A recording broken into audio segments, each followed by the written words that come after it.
Um, we are going to talk about three topics during this afternoon. The first one is how topo tomography may guide us to fit scleral contact lenses and cross-linking and DALK. Dr. Moates already know the paper about cross-linking because it was the time we met in Zurich the last December. My financial disclosures. My paper in topotomography began with Orbiscan and in 2002 approximately, and I created a kind of a scale and a strategy to give a code for colors. This is because I wanted to understand there's pictures in the papers, pop art, I used to say to the residents, but now with the colors, I am presbyope, it's very easy to understand what is happening even with numbers, without numbers.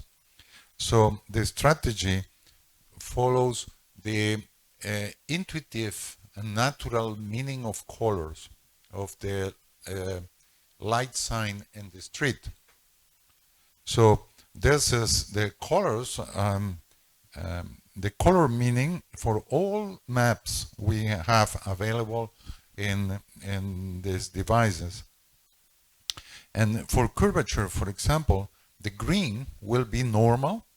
The yellow, like in football, yellow card the next time you go out.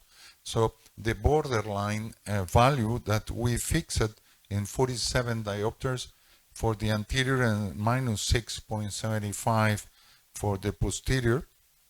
The yellow borderline, the orange is a risk factor, and the red will be steeper and abnormal. So this is easy to understand even without the numbers that we cannot see because they are very small here. So this is another point that I contributed to the development of Galilei. This is the kind of cornea you are used to see with 4 maps. In Placido, it's only 1 map. In Orbiscan it gave us the elevation best fit sphere maps, and then the pentagon, and then the Galilei and other devices now, for example, the OCTs. We have the anterior axial, the pachymetry, anterior BFS, and posterior BFS. This case was diagnosed as keratoconus in the past. And I can tell you now, it is not keratoconus, this case. Okay, and I will prove you why it's not keratoconus.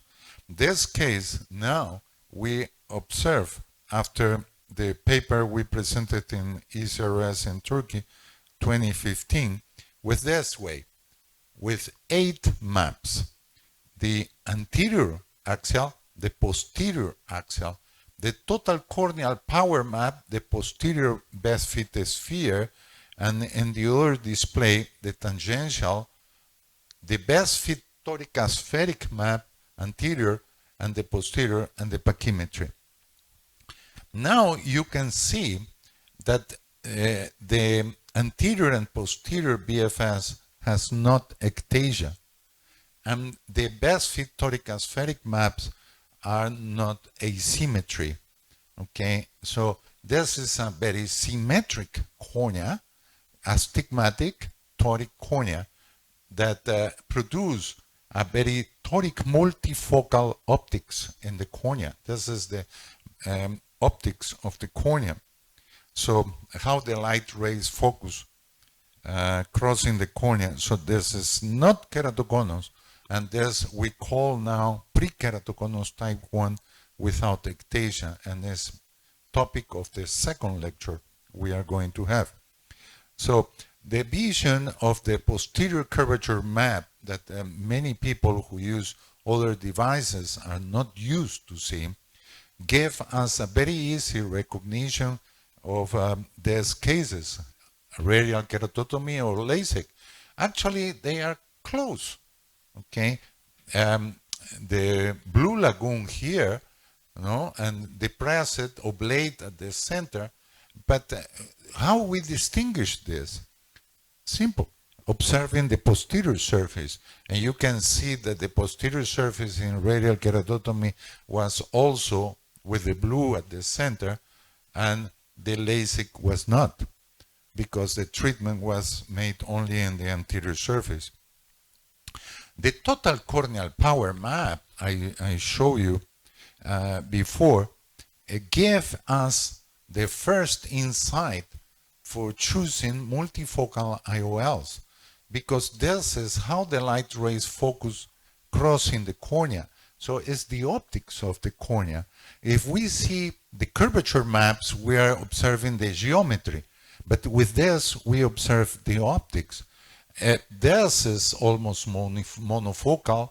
This is a toric with a few steps, multifocal concentric, and this is multifocal toric cornea. Okay, the last cornea we saw. But in this second line, I would implant a multifocal here and here. This is because pterygium, and this is because neovascularization at the top. Okay, but not in this two. This is non-orthogonal, skewed optics, and this is an asymmetric LASIK. So if we match a multifocal concentric diffractive, we are going to have problems probably after the surgery. But of course, nobody will implant in this kind of optics, crazy optics here. If you want to have money very short, but not a long term, you can do it, but I will not. I think it's not worth to get some money from the patient in that way. So this is the best map, and I'm sorry that's in Spanish, the best map to decide which implant will go. Yeah. For the image with torical multifocal in the top at the right, what was the implant you'd put here? You just can to conserve multifocality. You can use non-toric, but in this case has astigmatism. Yeah. So probably the best IOL here toric will be a toric multifocal, or even toric monofocal. Okay, because both will match. Here, the most important thing is what happened with the industry, because in the past, we used to have toric sphericals, okay, with a positive spherical aberration. And now we only get neutral or negative spherical aberrations, aspheric IOLs. So in keratoconus, we are talking about that. The spherical aberration is negative. So if you put a toric in keratoconus, okay, negative spherical aberration, you are increasing the spherical aberration and reducing the capacity for near vision. So I would use what is available now, which is neutral spherical aberration. But I would like to have positive as in the past. Okay, and I was saying what is coming in topo tomography, because we began to do this kind of profiles in meridians, okay, and now we have, and we begin to have numbers and indices that it was a thesis in May last year, 2021, okay, to produce 3D topo tomography with the Galilei. Unfortunately, probably the company Zimmer will not have this in the future, but is probably going to be applied in another device. We are beginning to work with them. So this is a new way to see curvature, pachymetry, and elevation, not only for books and coloring images, but to produce numbers and indices using statistics for this. So the other important thing about this lecture is the fact that maps in my opinion, should be at least 10 millimeters and not 9 millimeters. And with a change of scale, you can see here the Kleist-Wilson, there's kind of blue at the periphery, and the German scale, which is actually the oculus scale, but in the Galilei cannot be called oculus, okay, in 10 millimeters and 1 diopter scale, we begin to see light blue area below 38, 39 diopters. So it's a very flat cornea, and this very flat periphery is possible to get in normals, but it's very rare. Okay, in normals we have no flattening and flattening the periphery, but it's not frequent to get that. So the flattening at the periphery was hiding or missed. You show it a case with very blue at the periphery. But if we change the scale, we are going to enhance the appearance of the periphery with light blue, and that produce the vision what we want to see, to perceive that the periphery is flat. So this kind of flattening in the periphery went as to distinguish 3 very clear zones in keratoconus. A very flat periphery below 38 diopters, light blue. The second, which is a ring, yellow-green ring that I call the Brazilian flag sign, because it's the colors of the Brazilian flag, yellow and green. And this is with normal curvature zone, is a ring, and the abnormal steep ectasia at the center with more than 48 diopters. So we began to use this distribution in the cornea. And these studies are all in progress. We related first with biomechanics, because we know for all time that the periphery is stronger, is anchored to the limbus, and the center is weaker.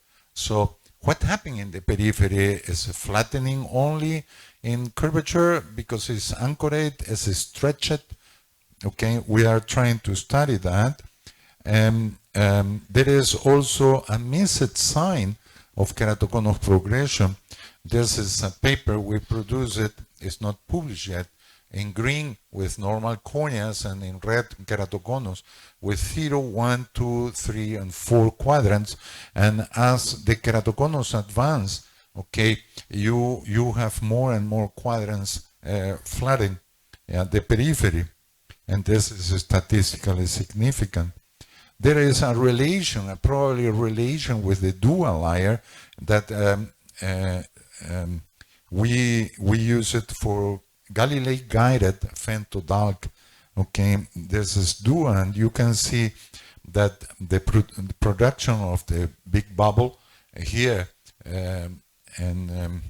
after the injection of the air, the center is produced with the bubble, but in the periphery it's not.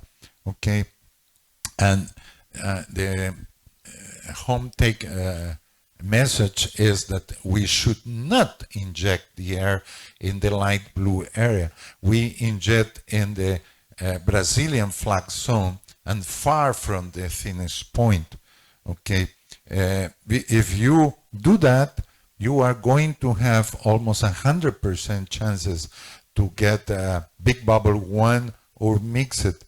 Okay, but if you do in the light blue area, you have more resistance of the air, and the air can go down and detach the decimate.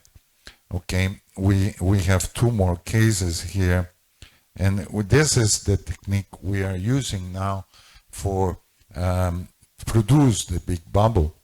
Okay, far from the thinnest point that showed by the pachymetry map. And the paper I presented in Zurich the guiding of the cross-linking, we modified the protocol. There is a new protocol that we use. First, we identify the area we are going to treat. All you show it as the axial maps. The axial maps is not showing us the area of biomechanical failure. We have to study for this the tangential or instantaneous map. This area is not the area of keratoconus. The area of keratoconus is only this. So we don't need to treat 8 millimeters with desepithelialization. We treat only the area within the Brazilian flag sign or Brazilian flag ring, okay, with these maps. The second modification we do with the cross-linking protocol is that we don't do epi-off or epi-on. We damage the epithelium with 30-40% alcohol using a sponge or a marker, okay, for around 1 minute. And we don't took the epithelium anymore. We don't take out the epithelium.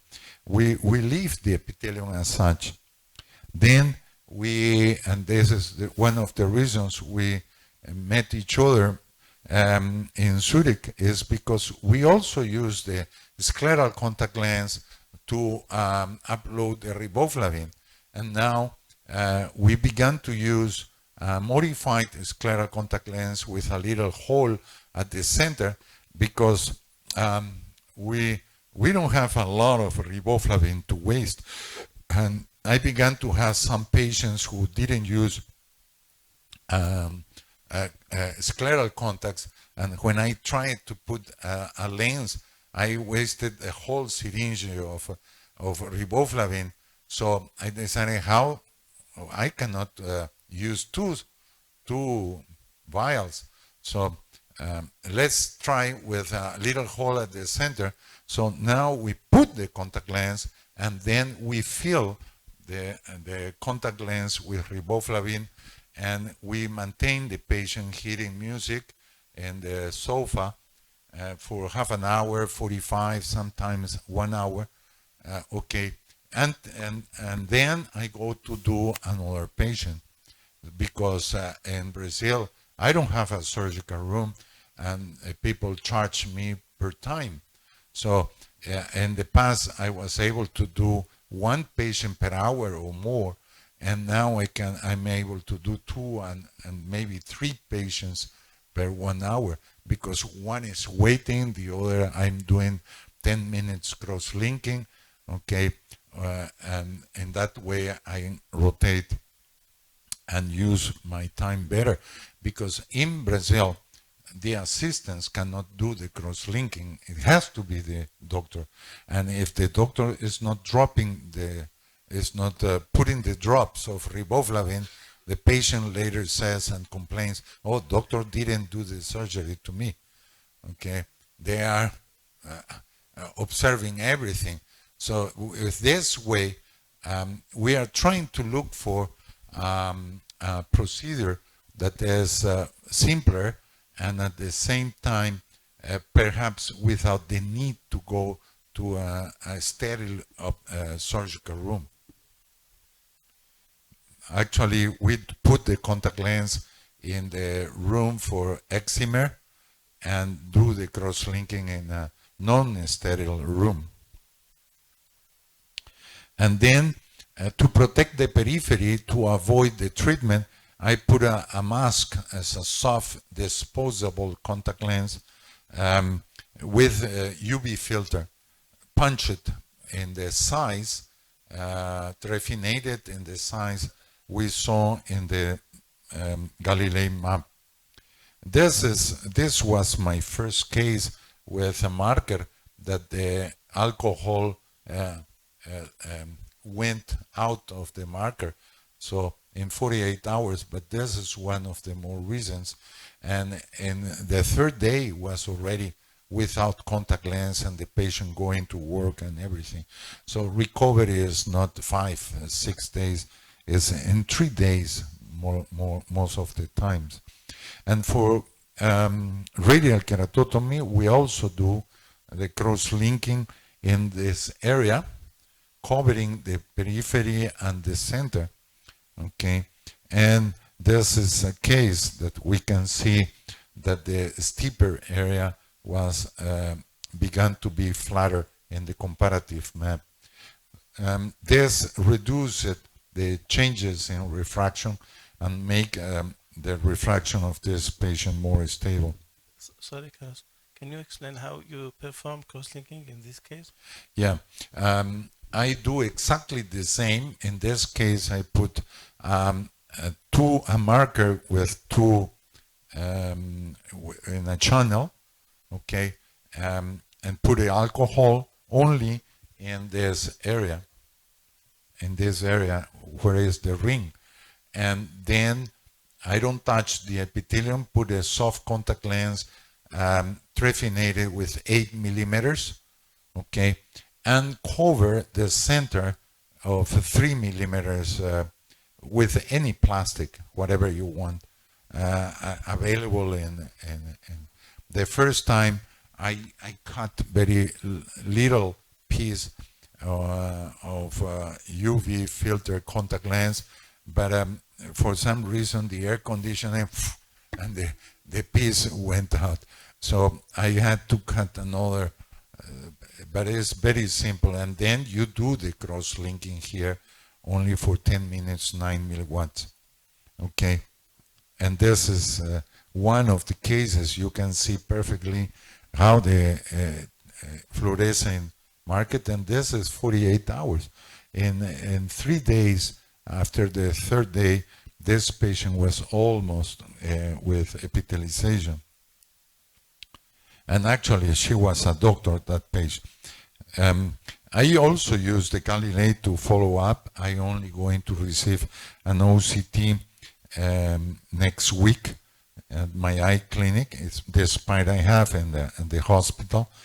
Okay, and with tomography, especially with the pentagram, we have to observe that the pachymetry and curvature is false after the cross-linking for several months. Okay, and only you can trust the curvature and the pachymetry after at least 6 months. Before that, you may have thinning and steepening. So, wow, the cross-linking make this cornea worse.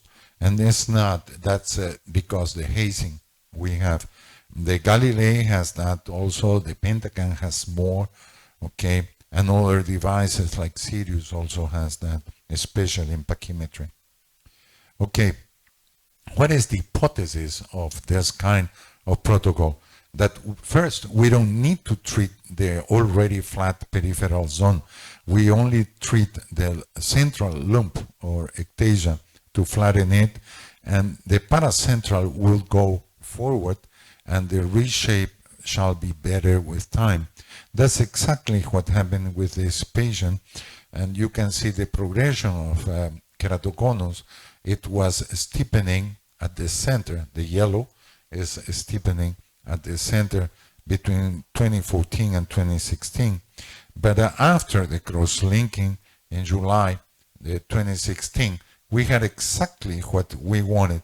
The steepening in the paracentral zone and the center was flatter. So we expect to avoid the long-term flattening of cross-linking that is already reported with this, because it's a selective, customized treatment. And for that reason, I charge the patient a little bit more. Okay, at least I have the justification to charge a little bit more, a little bit extra from the insurance companies. Okay, and the last part of this lecture is about the scleral contact lenses that I offer you also. Okay, and this is a basic guide for testing scleral contact lenses. I asked, what is your name, please? Dylan, how he select the first contact lens, and he said, I guess. That's your answer? guessing. Okay, and when I asked this to the gringos, to American doctors and optometrists, they used to tell me, I put the face of the patient in this way, I observe from the side and see how big is the cone. So this is guessing. What I'm going to show you using data to select the first contact lens to be tried. A general view. Brazil is presently almost 210, 215 million people. Approximately 19% are using contact lenses. Campinas, my city, in Sao Paulo state, is with 450 ophthalmologists, and Sorocaba, where the hospital is approximately 270. In Brazil, contact lens practice is medical act and refraction. So I respect the law in every country, okay, but in Brazil, optometrist is only optical manufacturer of glasses. So Soblek and Abracmo Academy, Brazilian Academy of Control of Myopia and Orthokeratology, rule the contact lens practice. And we are almost 8,000 members in Soblek, okay? And the Abracmo was founded in October last year. I am a founder also. And actually, I am a kind of international ambassador looking for ophthalmologists who are dedicated to myopia control around the world in order to propose them to be international members. And this is what I would like to do with you, Moataz, okay, to be our first African international member. Thank you. I'm very honored. Thank you. Yeah, I need your CV to present to the academy. Okay, we are at the hospital. We are 4 doctors. I only go Thursdays. And 3 fellows for 2-year training program. In the second semester of the last year, we did approximately 75 patients per month. And in my private practice, I do between 2 and 4 per week. 10%, around 10% of patients we test don't go to the scleral contacts, even because price or because there is not a visual acuity improvement. If the test achieve 20/30 or better, in intracorneal rings, transplant, or any other except cross-linking is avoided and delayed. We go first to cross-linking and scleral contact. This is the largest eye bank in the world, and we collect, the system collects in all the area, approximately after COVID already, 1,000 corneas a month, and the hospital do more than 350 transplants a month. So we have this year the symposium of the hospital. We always invite people from outside, and there is going to be translation to English. I'm sorry, not to French, not to Arabic. So if anybody wants to go, there are wet labs with human corneas, okay, for DALK, for DMEX, for DZAEC, for penetrating with femto, without femto, for rings, implants, and also for topo tomography. Okay, I will be happy to include you in this wet labs and the symposium. People comes from all Latin America. Okay, this is the kind of corneas we do scleral contacts after transplant or after radial keratotomy or ectasia.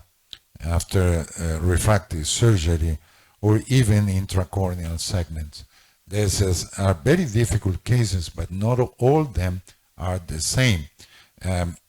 Rings and radial keratotomy and transplants used to be oblate. I saw you use same lenses. So same lenses has oblate lenses and prolate lenses. And this is with a clue going to show you. These are the 5 data we select to guide our fitting. White to white, which is the limbus to limbus, horizontal, the ACD from epithelium, okay, the BFS of the anterior surface, okay, the K max of the anterior surface, and the epsilon square, who use pentagon will get the Q factor in 8 millimeters. So how we use this data? First, the white to white is related with the diameter of the lens. So if the cornea is 12, probably we are going to 16 or 17 diameter millimeters of lens. Okay, so it's a bit around 4 to 6 millimeters more than the white to white, especially if a very large cornea. We guide that to go to 18, sometimes 18 millimeters lens. But we can go to 15.4 in smaller corneas.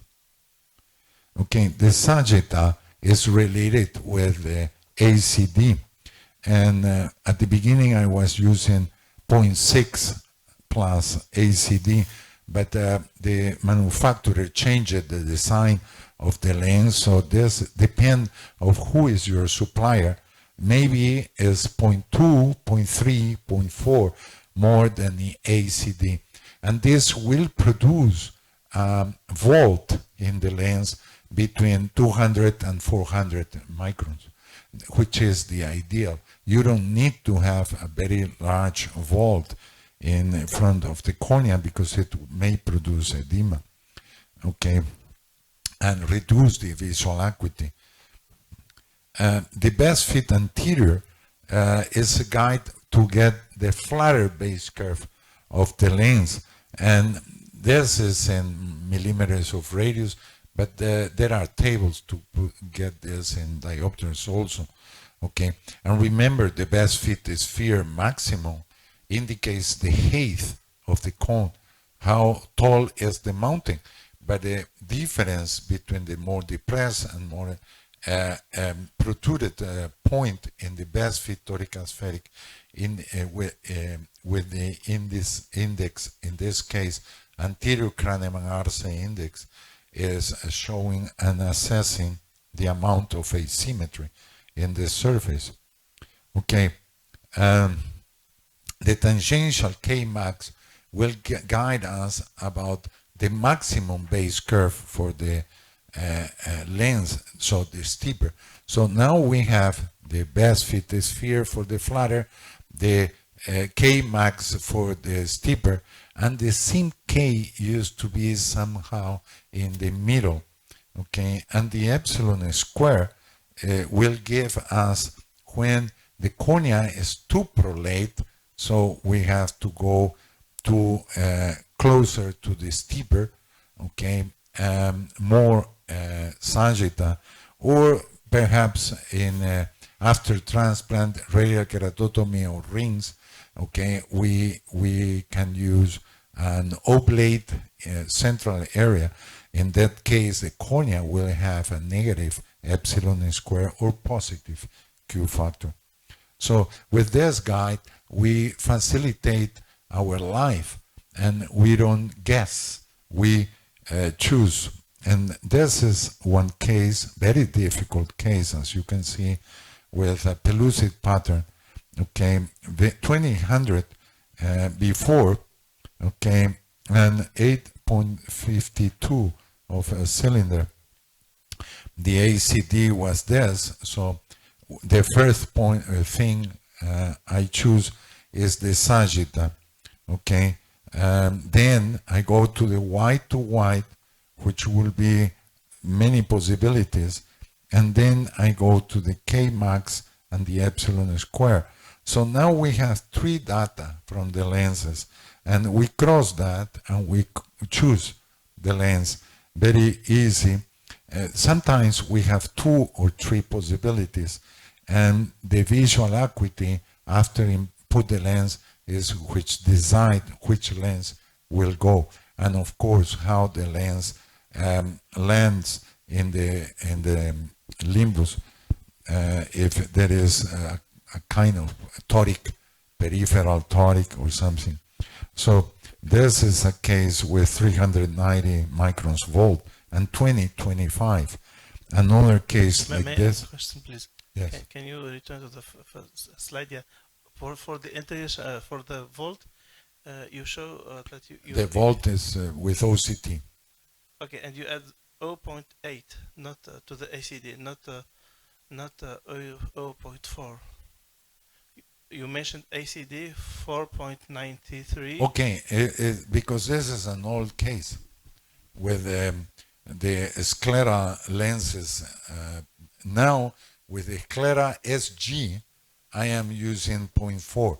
Okay, most of the times, because if I use 0.8, the visual acuity goes down a little, and I will not get the 2025.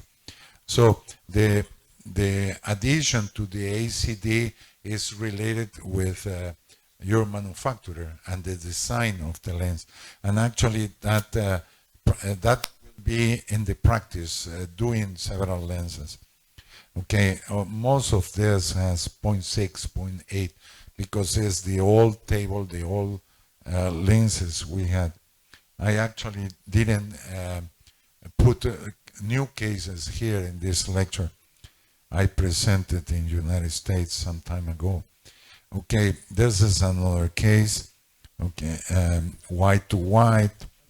Then we cross. We had 2, and curiously, the lens with less volt is the best visual acuity.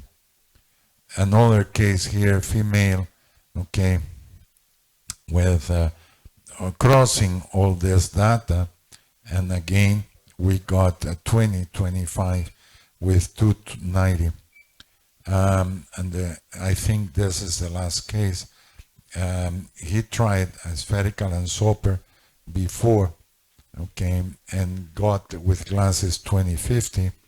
You can see that the map is with the blue in the periphery, because this is before we began to the other scale, okay, and the sclera sagitta here, the diameter, the base curve, maximum and minimum, and we got a 3670 with 2025 in a power. The power is you get with the over refraction. That's not a secret.